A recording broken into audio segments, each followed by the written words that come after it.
استخارہ ایک بہت اچھا کام ہے۔ اب اس کی جو باقی ہمارے ہاں جو ہو گئی ہے شکل کہ کوئی خواب میں آئے، کوئی نظر آئے، یہ کوئی استخارے کا حصہ نہیں ہے۔ استخارے کے معنی ہے خیر طلب کرنا، کہ آپ ایک کام کرنے چلے ہیں، ابھی آپ کا دل جو ہے وہ کچھ تذبذب میں ہے کہ یہ کام ٹھیک ہے یا نہیں ہے، اس کا نتیجہ اچھا ہوگا کہ نہیں ہوگا۔ اندر کا جو تذبذب ہے اس کو ختم کرنے کے لیے دعا کی جاتی ہے کہ اے اللہ میں تیرے علم سے خیر چاہتا ہوں، اللہم انی استخیرک بعلمک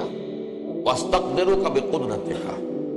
اور جو تیری قدرت ہے اسی سے میں چاہتا ہوں کہ مجھے بھی قدرت کچھ حاصل ہو جائے فیصلہ کرنے کی۔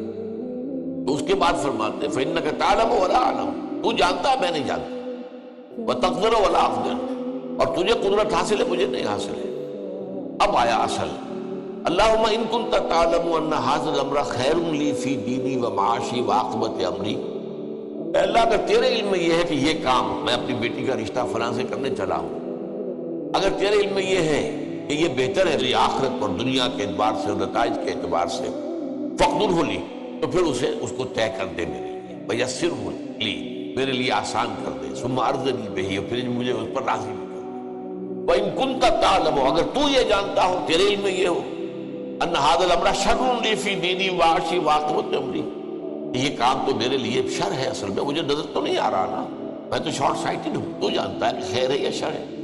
اگر یہ شر ہے تو اسے پھینک دے مجھ سے، دور کر دے، اپنی قدرت سے اس کو ہٹا دے، مجھے اس سے ہٹا دے، اسے مجھ سے ہٹا دے،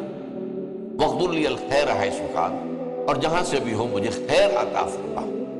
ثم ارضنی بہ، اور پھر اس پر مجھے راضی